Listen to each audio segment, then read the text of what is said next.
নমস্কার বন্ধুরা, তোমরা সবাই কেমন আছো? আশা করছি তোমরা সবাই ভালো আছো। আজ আমি একটা ইন্টারেস্টিং ভিডিও নিয়ে চলে এসেছি তোমাদের সাথে শেয়ার করতে। তোমরা যারা যারা নতুন ফোন কেনার প্ল্যান করেছো তারা প্লিজ ফোন কেনার আগে এই ভিডিওটা একবার চেক আউট করে নিও, কারণ তোমাদের ফোন কেনার জন্য এই ভিডিওটা খুবই উপকারী হতে চলেছে। সেপ্টেম্বর মাস আসতে চললো, তো আমরা সবাই জানি যে সেপ্টেম্বর মাসে খুব বড় বড় ফোন লঞ্চ হয়। তার ব্যতিক্রম কিন্তু এবছরও হচ্ছে না। এবছরও সেপ্টেম্বরে বিভিন্ন প্রাইস সেগমেন্টে বিভিন্ন ফোন লঞ্চ হতে চলেছে, আর তাদেরই একটা লিস্ট তোমাদের সাথে শেয়ার করতে চলেছি। তা বন্ধুরা, দেখা যাক এবছর সেপ্টেম্বরে কি কি ফোন লঞ্চ হতে চলেছে, কোন কোন প্রাইস সেগমেন্টে লঞ্চ হতে চলেছে। প্রথমেই বলি একেবারে বাজেট সেগমেন্ট 20,000 টাকা নিচে কিছু ফোন লঞ্চের কথা, কারণ এই বাজেটটাই এমন একটা বাজেট যেই বাজেটে ভারতবর্ষে অধিকাংশ মানুষ ফোন কিন্তু ইউজ করে।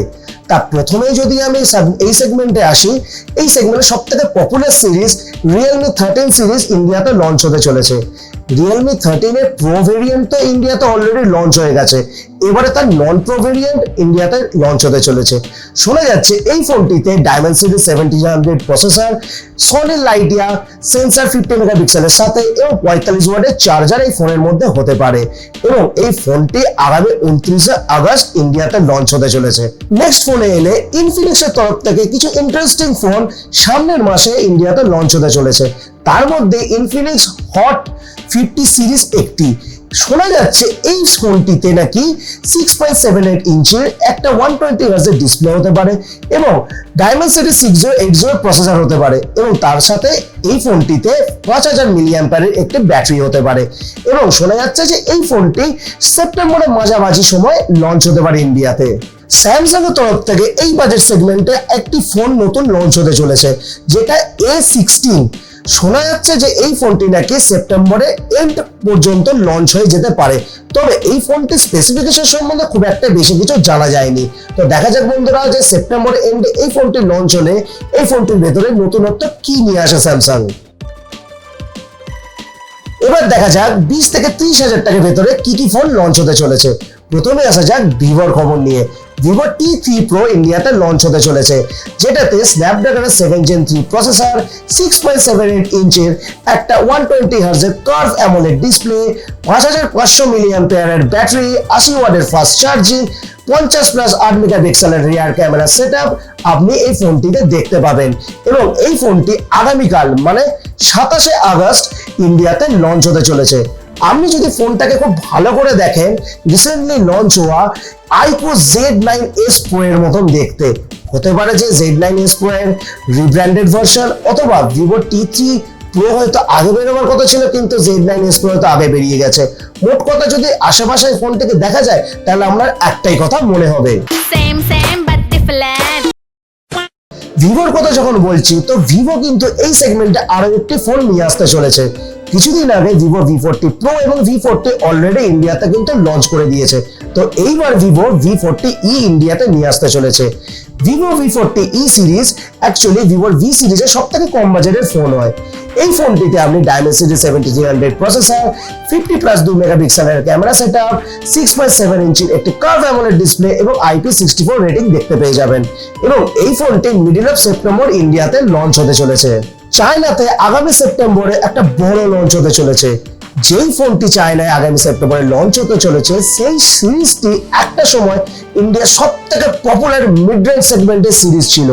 জানি না এখন এই সিরিজটি ইন্ডিয়াতে কতটা পপুলার রয়েছে। চায়নাতে রেডমি নোট 14 সিরিজ লঞ্চ হতে চলেছে আগামী সেপ্টেম্বরে মিডল করে। শোনা যাচ্ছে এই ফোনটিতে একটি 6.7 ইঞ্চির OLED ডিসপ্লে, 5500 মিলিঅ্যাম্পিয়ারের ব্যাটারি, 90 ওয়াটের charging, Snapdragon 7s Gen 3 processor, IP68 rating এর সাথে আসবে। এবার দেখা যাক যে এই ফোনটি ইন্ডিয়াতে কবে লঞ্চ হয় এবং কি প্রাইস সেগমেন্টে লঞ্চ হয়। তবে একটা জিনিস বন্ধুরা লক্ষ্য করা যাচ্ছে, বর্তমানে কিন্তু ম্যাক্সিমাম ফোনে 5500 মিলিঅ্যাম্পিয়ারের ব্যাটারি কিন্তু দেখা যাচ্ছে, আবার কিছু কিছু ফোনেতে 6000 মিলিঅ্যাম্পিয়ারের ব্যাটারিও দেখা যাচ্ছে। একটা সময় যে একটা ট্রেন্ড এসেছিল যে 4000 থেকে 4500 ম্যাক্সিমাম 5000 মিলিঅ্যাম্পিয়ারের ব্যাটারি কিন্তু ফোনে দেখা যেত, সেটা কিন্তু এখন বেড়ে 5500 থেকে 6000 মিলিঅ্যাম্পিয়ার পর্যন্ত পৌঁছে গেছে। কিন্তু বন্ধুরা একটা জিনিসকে তোমরা লক্ষ্য করেছো যে এই ব্যাটারি ক্যাপাসিটি বেড়েছে কিন্তু ফোনের থিকনেস বা ফোনের ওয়েট কিন্তু বাড়েনি। এটা কিন্তু একটা ভালো টেকনোলজির লক্ষণ। এইবার চলে এসেছি out of the out flagship সেগমেন্টকে নিয়ে। এই সেগমেন্টের ফোন মোটামুটি 50,000, 60,000, 70,000, ইভেন 1 লাখ 1.5 লাখ টাকা পর্যন্ত হতে পারে। প্রথমে আসা যাক এই বছরের সব থেকে বড় লঞ্চ অ্যাপেল আইফোনের লঞ্চ ইভেন্টকে নিয়ে। শুধু এবছর নয়, অ্যাপেল আইফোনের লঞ্চ ইভেন্ট গোটা ওয়ার্ল্ডের মধ্যে প্রতি বছরে সব থেকে বড় লঞ্চ ইভেন্ট হয়। তো বন্ধুরা অ্যাপেল আইফোন 16 সিরিজ এই বছর 10 সেপ্টেম্বর ইন্ডিয়াতে লঞ্চ হতে চলেছে। এই বছর অ্যাপেলের প্রো ভেরিয়েন্টে মানে আইফোনের প্রো ভেরিয়েন্টে 6.3 ইঞ্চি স্ক্রিন এবং 6.9 ইঞ্চি স্ক্রিন দেখতে পাবেন, সেটা 120 হার্জ এর সাথে, এবং নন প্রো ভেরিয়েন্টে 6.1 ইঞ্চ এবং 6.7 ইঞ্চি স্ক্রিন দেখতে পাবেন আপনি 60 হার্জ এর সাথে। ইভেন এই ফোনটিতে আপনার অ্যাপেলের A18 প্রো চিপ থাকবে। তবে বন্ধুরা একটা জিনিস দেখে প্রচন্ড খারাপ লাগছে যে অ্যাপেল এবছরও আইফোনের নন প্রো ভেরিয়েন্টে কিন্তু 60 হার্জের স্ক্রিন দিয়েছে। 120 হার্জ কিন্তু অ্যাপেল দিতে পারতো, কারণ ফোনের প্রাইস সেগমেন্ট যা আসে সেই মানে প্রাইস সেগমেন্টে বলা যেতে পারে যে অ্যাপেল 120 হার্জ অ্যাবসলিউটলি দিতে পারতো। তবে বন্ধুরা আমি কিন্তু সব থেকে বেশি ইন্টারেস্টেড আছি অ্যাপেল ইন্টেলিজেন্সকে নিয়ে, কারণ অ্যাপেল ইন্টেলিজেন্স মোটামুটি যা যা ফিচার দেখিয়েছে সেই ফিচার নিয়ে আসে নাকি তার সাথে আরো কিছু নতুন ইমপ্লিমেন্ট করে সেটাই দেখার বিষয়। কারণ গুগল জেমিনিতে যা যা ফিচার দিয়েছে তাকে টেক্কা দেওয়ার জন্য তো অ্যাপেলকে নতুন কিছু করতেই হবে। তা বন্ধুরা দেখা যাক অ্যাপেল ইন্টেলিজেন্সে অ্যাপেল কি নতুন ফিচার নিয়ে আসে এবং অ্যাপেলের 16 সিরিজ কোন কোন প্রাইসে ইন্ডিয়াতে লঞ্চ হয় এবং কি ফিচার নতুন অ্যাপেলের 16 সিরিজে আসে। স্যামসাং কিন্তু তার ফ্ল্যাগশিপ ফোন লঞ্চ দিয়ে পিছিয়ে নেই। স্যামসাং তার S24 FE ইন্ডিয়াতে লঞ্চ করতে চলেছে। এই ফোনটিতে স্যামসাং এর Exynos 2400 SoC দেখতে পাওয়া যাবে। এই প্রসেসরটিতে আন্ডারক্লক প্রসেসর হতে চলেছে।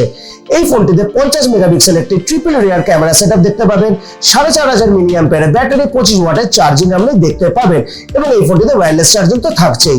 টেকনোর তরফ থেকে তাদের Phantom V flip, Phantom V fold ইন্ডিয়াতে লঞ্চ হতে চলেছে। আবার এটা শোনা যাচ্ছে যে টেকনোর ফ্যান্টম সিরিজকে রিব্র্যান্ড করে ইনফিনিক্স তাদের ফ্লিপ ফোন লঞ্চ করতে পারে। তা middle of September Phantom V flip মানে টেকনো ফ্যান্টম ভি ফ্লিপ বা ভি ফোল্ড অথবা ইনফিনিক্সের কোনো ফ্লিপ ফোন ইন্ডিয়াতে লঞ্চ হতে পারে। মোটোরোলা এবার তাদের ফ্ল্যাগশিপ সেগমেন্টে নতুন একটা ফোন নিয়ে আসতে চলেছে। কিছু মাস আগে মোটোরোলা মোটো রেজার 50 আলট্রা ইন্ডিয়াতে লঞ্চ হয়েছিল 1 লাখ টাকা প্রাইস সেগমেন্টে। তো এইবার মোটোরোলা সেই সিরিজের নন আলট্রা ভেরিয়েন্ট মানে মোটো রেজার 50 ইন্ডিয়াতে নিয়ে আসতে চলেছে। এই ফোনটিতে 6.9 ইঞ্চির ইনার স্ক্রিন মানে মেন স্ক্রিন 120 হার্জের হতে চলেছে এবং 3.6 ইঞ্চির কভার স্ক্রিন হতে চলেছে এবং এই ফোনটিতে ডায়মেনসিটি 7300X প্রসেসর হতে চলেছে এবং এই ফোনটি মিডল অফ সেপ্টেম্বর ইন্ডিয়াতে লঞ্চ হয়ে যাবে। ফ্লিপ ফোনের কথা যখন বলছি তখন কিন্তু শাওমিও পেছনে নেই। শাওমি ইন্ডিয়াতে মি মিক্স ফ্লিপ লঞ্চ করতে চলেছে।